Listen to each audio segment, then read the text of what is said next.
Buenas noches, queridos hermanos, amigos. Es un placer saludarles. Deseo de todo corazón que las ricas y abundantes bendiciones del cielo se sigan manifestando en cada uno de nosotros. Bienvenidos a nuestros hermanos que se han conectado por las redes sociales. Deseo de todo corazón que la presencia del Señor siga con ustedes. Aprovecho la oportunidad para saludar a nuestros hermanos que están con nosotros. Saludamos a nuestros hermanos. Bienvenidos a la casa de nuestro Dios. Estamos en la última noche, en la penúltima fiesta que vamos a ver. Esta semana hemos sido desafiados a aprender los diferentes matices que las fiestas que Israel celebraba a lo largo del año. Traían mensajes especiales, traían lecciones importantes, pero sobre todas las cosas traían la acción del ser humano hacia su Dios como su creador. Hablamos de que Israel tenía 7 fiestas en el año, lo voy a repetir, 7 fiestas en el año, 4 en la primavera y 3 en el otoño. Hemos hablado de la Pascua, hemos hablado de los panes sin levadura, hemos hablado de las primicias, hemos hablado del Pentecostés. Anoche hablamos de las trompetas y hoy vamos a hablar. Las últimas 3 fiestas que Israel celebraba en el otoño no tenían la intencionalidad de celebrar algo, más bien tenían que estar atentos a lo que Dios les tenía que decir. La fiesta de las trompetas, cuando el shofar sonaba, tenían que estar en un recogimiento espiritual, tenían que estar en un arrobamiento, tenían que estar en una preparación. Y hoy vamos a hablar de una fiesta llamada el Día de la Expiación. Ese es el día maravillosamente marcado en la historia del pueblo de Israel. La expiación era el día del gran Yom Kippur. La fiesta de las trompetas anunciaba que algo serio tenía que suceder en Israel. La fiesta de las trompetas, al sonar el shofar, no solamente anunciaba el inicio de un año, sino también anunciaba que Israel tenía que prepararse para un examen personal, privado, un examen de la familia, porque Dios estaba allí para celebrar esa fiesta. Pero después de la fiesta de las trompetas venía esta fiesta que se le llamaba el Yom Kippur. No se olviden que en el libro de Levíticos encontramos que Jesús es nuestro sumo sacerdote. Y como un acto de introducción voy a comenzar a decir que si acudimos a Él con fe seremos perdonados. El acto de la fiesta de la expiación tenía que ver con el perdón de los pecados. Tenía que ver con la atención que Dios le daba a su pueblo. Tenía que ver con ese acto importante. Yo quiero hablarles un poquito de este señor. Everett Worthington es un psicólogo clínico en Estados Unidos. Este hombre habla mucho acerca del perdón. En sus más de una docena de libros que tiene un libro que se llama El arte de perdonar. Cuando tengan oportunidad, consigan ese libro. Es un hombre que se ha dedicado a estudiar desde la perspectiva psicológica los efectos que tiene el perdón.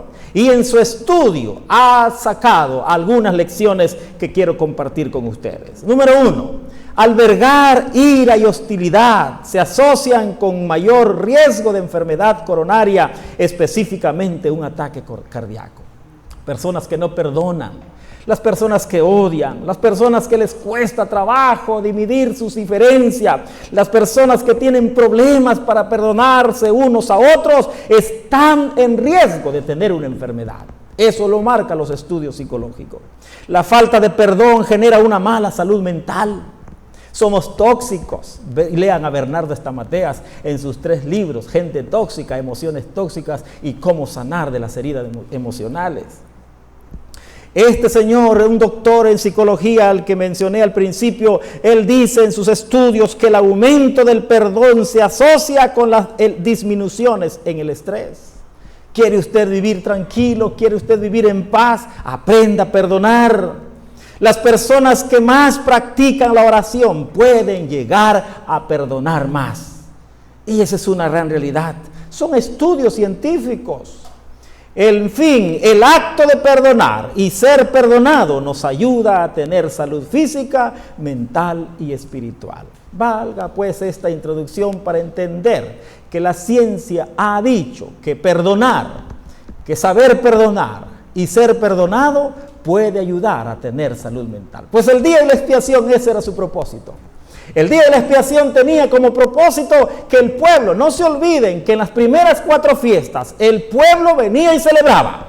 En estas últimas 3 fiestas, la de la expiación, la de tabernáculo y el de las trompetas, eran fiestas donde Dios venía para atender las necesidades de su pueblo. Por eso, mis queridos hermanos y amigos, el día de la expiación tiene que ver con el perdón. A través de este ritual, Dios mostró a los hebreos cómo limpiar el campamento del pecado. En esta fiesta se celebraban 4 eventos fundamentales y ojalá y el tiempo nos alcance para verlo y compartirlo con ustedes. Es en este tiempo cuando Israel venía, porque era la limpieza. No solamente se tenía que limpiar el santuario, el lugar. No se olviden, si por ahí me olvido de repetirlo, lean un capítulo completo del Conflicto de los Siglos cuando dice: hay pecados que son perdonados, pero no son borrados. Tremenda lección. Israel podía acudir al santuario, sus pecados eran perdonados, pero no se borraban hasta el final del año. Porque los pecados quedaban almacenados ¿en dónde? En el santuario. Y la sierva del Señor dice: aquel pecado que no se abandona, puede ser que vivas perdonado, pero ese pecado no ha sido borrado. Ese pecado que consientes, ese pecado que acaricias, vas, te arrepientes y lo vuelves a hacer, y lo vuelves a hacer. Dios puede perdonarte, pero probablemente no ha sido borrado ese pecado. Y esos son los riesgos del día de la expiación. Esa es la fiesta de la expiación. Por eso la fiesta tenía que ver con el perdón. Los pecados confesados durante el año eran registrados en el santuario y esos pecados contaminaban, ¿qué cosa? El santuario terrenal. Se requería que una vez cada año las faltas fueran quitadas del campamento, porque Dios es santo y desea que su pueblo también lo sea, según la primera carta del apóstol San Pedro. Ahora vamos a leer la Biblia. Leamos Levíticos 23, por favor. Búsquenlo en su Biblia. Yo sé que ustedes lo están viendo aquí, pero pude haberme equivocado al copiar y pegar. Así que búsquenlo en su Biblia, puede ser posible, ¿no es cierto? Hay en las redes sociales tantas versiones y tú puedes escoger la versión que quieras, pero esa que esté en sus manos, esa no puede fallar, ¿ok? Y voy a invitar a mis amigos que nos están viendo para que usen su Biblia. Y en el grupo pequeño, saludo a nuestros hermanos que se están reuniendo en los grupos pequeños. Miren lo que dicen los textos bíblicos. Leamos todos juntos para que se animen y nos escuchen los que nos están viendo en las redes. Leamos, versículo 27. A los 10 días de este mes será el día de expiación. Tendréis santa convocación y afligiréis vuestras almas. Ofreceréis ofrenda encendida a Jehová. Ningún trabajo haréis en este día, porque es día de expiación para reconciliaros delante de Jehová vuestro Dios. Porque toda persona que no se afligiere en este mismo día será cortado ¿de qué cosa? De su pueblo. Y cualquiera persona que hiciere trabajo alguno en este día, yo destruiré a la tal persona de entre su pueblo.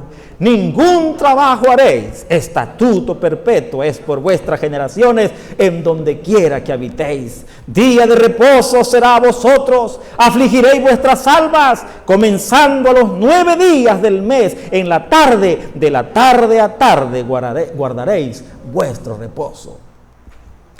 Es un dato interesante, que el día de la expiación no podía ser el sábado ceremonial. El día de la expiación terminaba el día de reposo, el sábado semanal.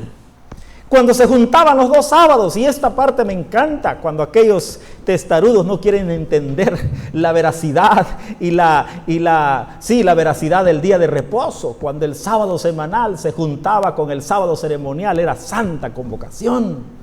Ese era algo extraordinario. Así que aquí está legislado, aquí está registrado. En el libro de Levítico, Moisés registra que ese día habían 2 características importantes. Número 1, no había para trabajar, no tenían que trabajar. Y número 2, era un ayuno continuo, constante. Nadie tenía que estar en asuntos de alimentación. ¿Cuáles son los rasgos distintivos de esta fiesta? Número 1, vamos a conocer el pasado. Esta fiesta se juntaba, tenía un énfasis especial en el continuo sacrificio. Nosotros en la Biblia le conocemos el continuo al sacrificio matutino y al sacrificio, ¿qué cosa? Vespertino, mañana y tarde. Ese sacrificio matutino y vespertino, nosotros lo conocemos como el continuo. Y ese continuo, para entender el día de la expiación, haremos un breve repaso de lo que sucedía. 2 corderos de 1 año se ofrecían cada día. Uno en la mañana y otro en la tarde. Ambos debían ser sin defecto, como lo vimos en la primera noche. Mientras algunos sacerdotes previamente seleccionados degollaban el cordero junto al altar del holocausto, otro sacerdote ofrecía la oración en el altar del incienso. Hay datos interesantes en este sistema del santuario. Por ejemplo, Zacarías le tocó después de algunos días oficiar. Estos sacrificios diarios hacían provisión de gracia y perdón por la nación entera, entre tanto que el pecador traía su ofrenda individual. Voy a repetir algo que he estado diciendo durante esta semana. Dentro de las 7 fiestas, podrían ser las primeras 4 fiestas en donde había gozo, donde había algaraza, donde había júbilo. Las primeras 4 fiestas era de celebración. La fiesta de la Pascua anunciaba perdón, misericordia, libertad. La fiesta de los panes sin levadura anunciaba que Dios quería ser un pueblo santo, lejos del pecado. Evitemos la levadura. La fiesta de las trompetas era anunciar, la fiesta de las primicias, la garantía de la resurrección. El Pentecostés, las primeras 4 anunciaban alegría. Pero estas 4 fiestas tenían connotaciones especiales. El pueblo tenía que estar en silencio, esperando la voluntad de Dios, porque era momento de recogimiento, pero en ninguna de las 7 fiestas hacía falta la ofrenda. ¡Qué dato tan más interesante! En ninguna de las 7 fiestas, ya sea alegres o estar con un corazón reprimido, escuchando la voluntad de Dios, los individuos tenían que presentarse con una ofrenda.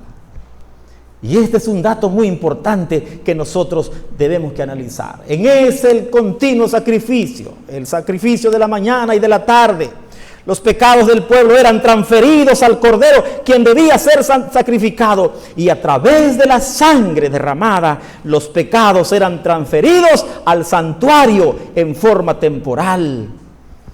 De este modo, familia querida, los pecados eran perdonados al ofensor, pero no estaban, ¿qué cosa? No estaban borrados.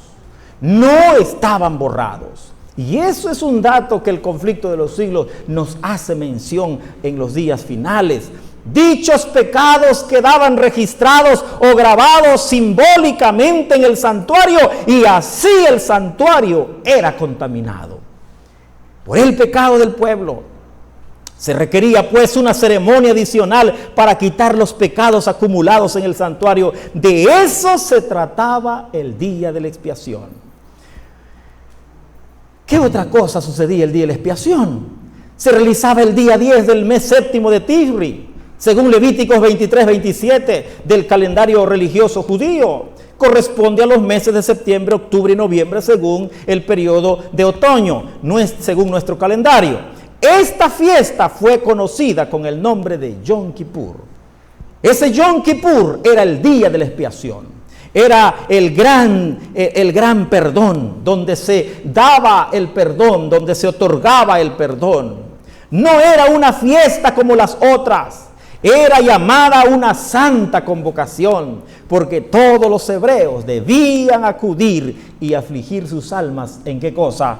En oración y ayuno. No había motivo de fiesta, era un motivo de recogimiento.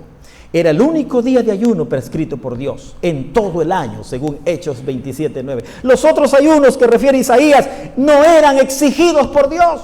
Era algo voluntario que los pueblos, los reyes, anunciaban ayuno porque sabían el significado. Pero este era el único ayuno que Dios exigía dentro de las fiestas israelitas. ¿Qué otras características tenía esta fiesta? En este día especial de expiación era el sumo sacerdote quien realizaba la ceremonia de principio a fin. Comenzaba el día ofreciendo el holocausto diario, después se quitaba sus vestiduras tradicionales y se ponía la túnica de lino parecida a la del sacerdote común. ¿Qué más? Con estas vestiduras, hermanos, oficiaba durante este día especial. Acto seguido sacrificaba un becerro que era para expiación suya de su casa. Antes que el sacerdote comenzaba a oficiar o a interceder por el pueblo, él mismo tenía que hacer un sacrificio especial de limpieza, de purificación, de aceptación delante del Señor. Ese día, por única vez, el velo se abría y el sumo sacerdote entraba hasta la misma presencia de Dios. Hemos mencionado, siempre nos han enseñado y siempre hemos creído que el sumo sacerdote solamente entraba un día al año y una vez al año. Pero aquí hay una gran diferencia. Entraba una vez al año, pero entraba 4 veces en el mismo día al santuario, al lugar santísimo. Porque entraba, salía, rociaba y después hacía un recorrido. Después de toda la doctrina del santuario, es desde el lugar santísimo hacia el atrio donde está el plan de salvación. La entrada del atrio estaba en la parte este para darle la espalda al sol, porque Dios quería enseñarle a su pueblo que no tenían ningún rasgo de idolatría, para que no adoraran ninguna deidad, ninguna imagen, ninguna cosa creada. Me llama mucho la atención las lecciones del santuario. La entrada estaba dándole la espalda al sol, para que ellos reconocieran al Dios como el único Dios verdadero.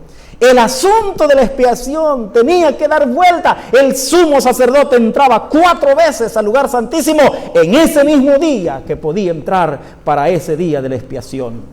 Con la sangre del becerro, el fuego tomado del altar del holocausto en un incensario y el perfume aromático en su mano, entraba hasta el lugar santísimo. Y sucedía, una vez junto al arca ponía el perfume sobre las brasas del incensario y una columna de humo inundaba el lugar, ¿qué cosa? El lugar santísimo. Tomaba luego la sangre del becerro y la esparcía con su dedo en la parte oriental del propiciatorio y 7 veces justo hacia el propiciatorio. De modo que la plancha de oro que cubría el arca llamada propiciatorio era salpicada, ¿qué cosa? Con la sangre. Miren lo interesante. Inmediatamente después el sumo sacerdote salía al altar del holocausto y sacrificaba el macho cabrío que era para expiación de la congregación. Repetía exactamente el mismo ritual con la sangre del macho cabrío.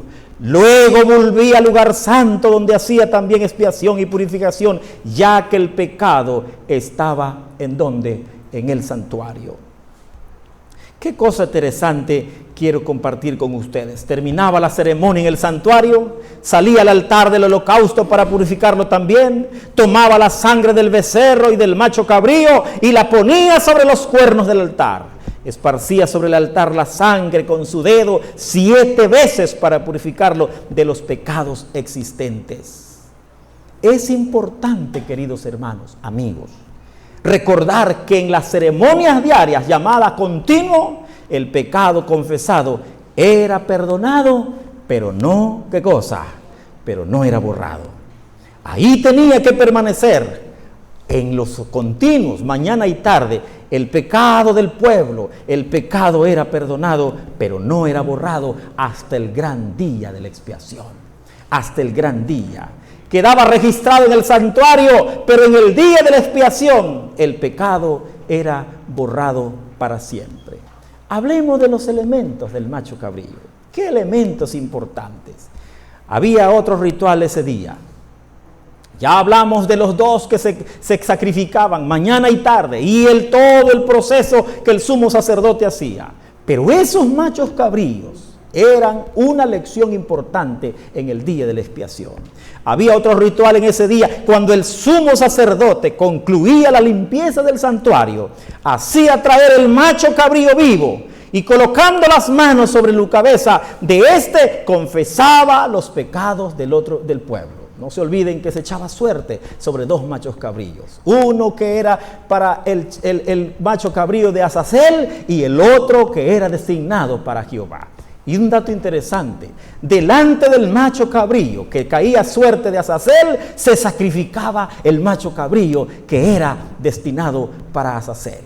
Y ahí se le transfería la sangre. Algunos perversos intelectuales Algunos ociosos de la teología han dicho que entonces no fue Jesús quien llevó nuestros pecados, sino fue Satanás. Pero esos están un poquito mal de la cabeza, porque no han entendido que al que tenía el imperio de la muerte fue destruido con la misma muerte, pero al mismo tiempo el responsable final de los pecados causados en el mundo será el responsable de cargarlos por toda la eternidad. Se va a destruir. Ahí se le transfería la sangre. A Azazel no se sabe con claridad si era el nombre del lugar, si era la costumbre, pero ese macho cabrillo, había un emisario que lo perdía en el desierto y ahí moría, dando a entender que el pecado finalmente será destruido y ese pecado se le va a imputar a aquel que causó el pecado, es decir, al diablo y Satanás. Eso es la fiesta de la expiación. Tiene grande significado. Posteriormente, un hombre designado llevaba al macho cabrío al desierto, donde era abandonado, según creen algunos, a un despeñadero, según Levíticos 16, 20 y 22. El sacerdote tenía que limpiarse. Ya se limpió el santuario. Ahora el sacerdote tenía que limpiarse, cambiarse de ropa. Todo esto era un ritual maravilloso. Voy a omitir algunas cosas. Hermanos queridos, Cristo es nuestro sustituto. Los antiguos hebreos podían preservar su vida a través de los sacrificios de sangre. Su culpa recala sobre la víctima inocente. Nosotros podemos preservar nuestra vida si creemos en la provisión que Dios hace a través de Cristo Jesús. Por eso en San Juan 3:16, San Juan capítulo 3, 16, San Juan capítulo 3, 17, San Juan capítulo 10, versículo 10, San Juan capítulo 8, versículo 32 en adelante, cuando habla de la verdad, nos está diciendo que ese Jesús, dice San Juan 3, 17, Dios no envió a su Hijo al mundo para condenar, ¿qué cosa? Al mundo, sino para que el mundo sea salvo por él. San Juan 10, 10, el ladrón no solamente viene para matar, hurtar y destruir. Yo he venido para que tengan, ¿qué cosa? Vida y la tengan en abundancia. Juan, en San Juan capítulo 1, versículo 29, cuando avistó a la distancia a Jesús, dijo: he aquí el Cordero de Dios que quita el pecado del mundo. Porque la provisión de la fiesta de expiación nos estaba anunciando, no solamente en la Pascua, el Cordero Pascual, no solamente en la fiesta de los panes, a Jesús como el pan de vida, no solamente en la fiesta de las primicias, que Cristo sería la primicia de los que durmieron, no solamente en la fiesta del Pentecostés, anunciando que es el proveedor de su Espíritu Santo, dando su ley, entronizándose como abogado nuestro, sino ahora está a la diestra del Padre para expiar, para perdonar, para abogar por nosotros. Qué tremendo mensaje del santuario, qué tremendo mensaje de las fiestas. Por eso es importante que nosotros aprendamos todo este asunto de las fiestas y la purificación final. Malaquías profetiza la segunda venida de Cristo. Su preocupación es quién podrá soportar ese día y quién podrá permanecer en pie. No se olviden que los profetas posexílicos siempre traían esa preocupación. Cuando tengan oportunidad, lean Salmo 126, cuando David hace una exclamación maravillosa, cuando Jehová hiciere volver la cautividad de Sión. Ahora que leemos los capítulos de Jeremías, cómo se anuncia, cómo Dios entrega a su pueblo, pero también anuncia una liberación magistral, portentosa. Salmos 126 dice: cuando Jehová haga volver la cautividad de Sión, entonces seremos como los que sueñan. Los profetas posexílicos están con esa preocupación, y ahora dice Malaquías: ¿quién podrá soportar ese día y quién podrá permanecer en pie? Aquel que ha acudido a Jesús, aquel que ha agradecido al Señor, aquel que ha estado en constante comunicación con Él, no tiene de qué preocuparse. Por eso el apóstol Pedro, en primera de Pedro, capítulo 4, versículo 12 al 16, dice lo siguiente: es necesario que el juicio de Dios comience, ¿por dónde, familia? Por los de la casa. Tiene que comenzar así, tiene que ser así, porque el juicio no es ninguna venganza de Dios contra sus hijos. El día de la expiación no es martirizar la conciencia de sus hijos. El día de la expiación es liberar a su pueblo de la esclavitud del pecado y darle la libertad hacia la eternidad. Por eso Daniel capítulo 12, versículo 1, es claro ejemplo. En aquel día se levantará, ¿qué cosa? Miguel, el cual está de parte ¿de quién? De los hijos de su pueblo. Es que el día de la expiación era de recogimiento, era de reflexión, no se olviden lo que siempre he dicho. Cuando tengan oportunidad, léanse. Para mí mi segunda Biblia es El Camino a Cristo. Lean El Camino a Cristo y van a encontrar, no habrá ningún pecado que Dios no pueda perdonar. Y el pecado que Dios no va a perdonar es aquel pecado que nunca se confesó. La oración que Dios no va a contestar es la oración que nunca se elevó. ¿Me estás siguiendo? El pecado que Dios no te va a perdonar es aquel que nunca le confesaste. Porque ahora es el momento de tener a Jesús a nuestro lado. Y saben, mis queridos hermanos, que este capítulo y la purificación menciona que Jesús, como fuego purificador, se sentará a afinar y a limpiar a los hijos de Leví. Muy pronto Jesucristo, el Inmaculado, regresará para purificar. Y entonces eso es algo extraordinario. Mis queridos hermanos, la aflicción, el dolor, el sufrimiento terminarán para siempre. El pecado y los pecadores no existirán más. Cristo volverá por su pueblo. Viviremos en un mundo nuevo donde aún la muerte no existirá. Tendremos esa gran oportunidad.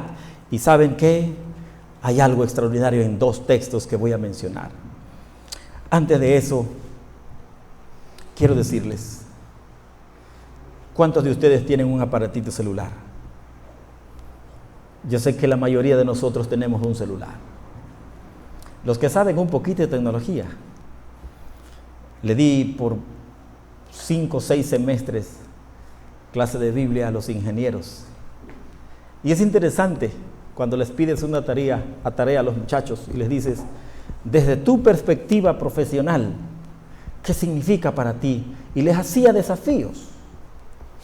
Y les dije, porque yo tenía interés en saber.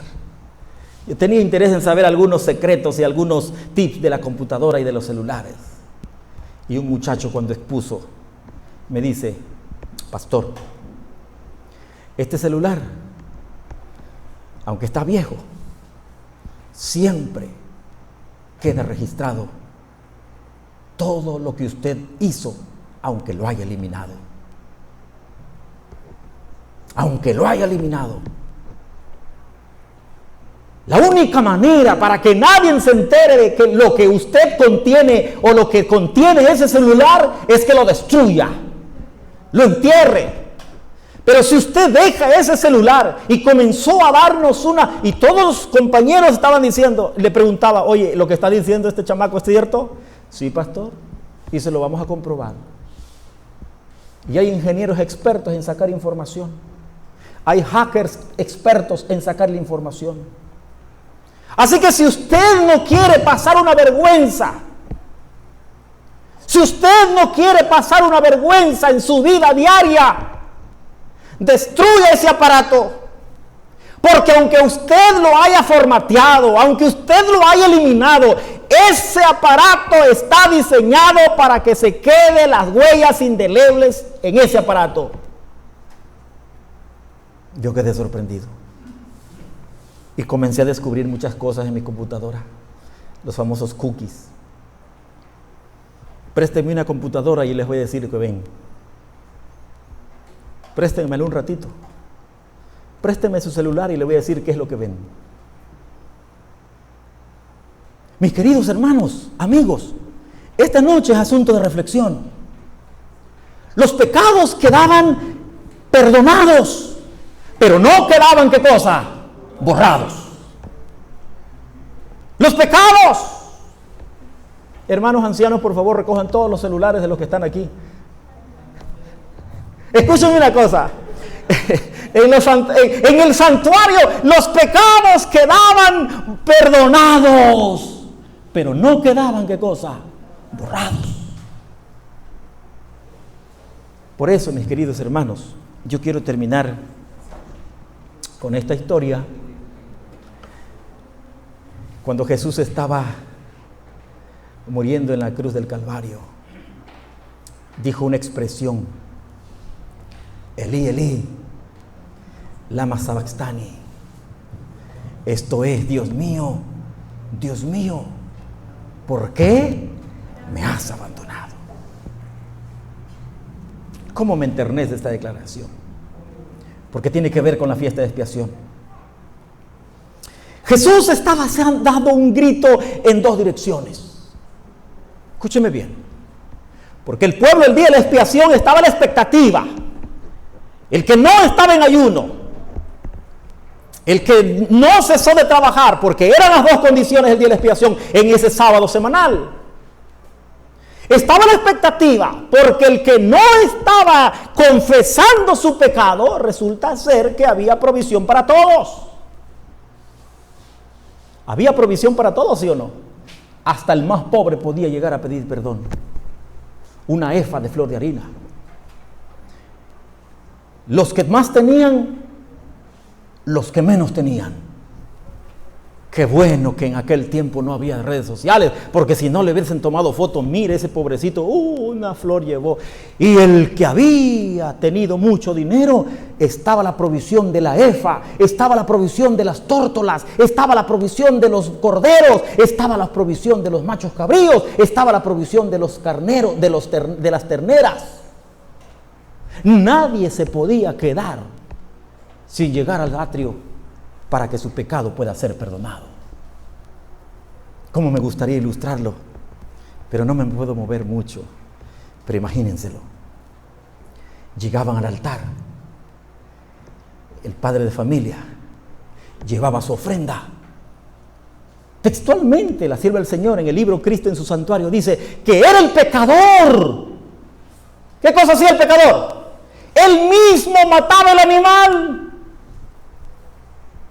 ¿Y saben cuál es la lección y cuál es la intención de la fiesta? La intención de la fiesta era que el pecador, ¿cuál era la característica que tenía que tener ese animal? Perfecto, inocente, sin mancha. El pecador, cuando estaba sacrificando el animal en el altar, tenía que recapacitar y decir: mira lo que está causando mi pecado. Estoy provocando la muerte de un animal inocente. Estoy provocando la muerte, que un inocente tenga que morir por las cosas que yo estoy haciendo. Esa era la intención. Por eso cuando Jesús clamó en la cruz del Calvario y dijo: Elí, Elí, lama sabactani, esto es: Dios mío, ¿por qué me has desamparado? Jesús, dice la mayoría de los comentaristas, que Jesús le estaba dando un grito al Padre y también nos estaba dando un grito a nosotros. A su Padre le estaba diciendo: ahora entiendo, Padre, cuánto amas a estos pecadores para que yo esté dando la vida por ellos. Pero también le estaba diciendo a la humanidad: mira lo que son capaces de hacer tus pecados. Deja de pecar. Deja de ir caminos descendentes. Deja de hacer que los inocentes sigan muriendo. Casi que Jesús le estaba diciendo: yo te amo, pero mira lo que causaron tus pecados. La muerte de un inocente. Por eso la intención de que el pecador llegara al santuario, llegara al atrio, llegara a la mesa, llegara al altar a matar al animal, le tenía que remorder la conciencia. Yo tengo que dejar de pecar. Yo tengo que dejar de pecar.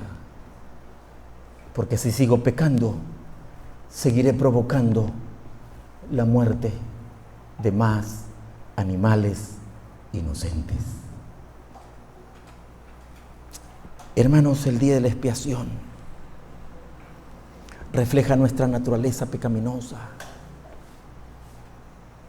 Refleja nuestra naturaleza pecaminosa. Nos habla de Cristo como nuestro purificador y profetiza que Cristo es nuestro abogado e intercesor.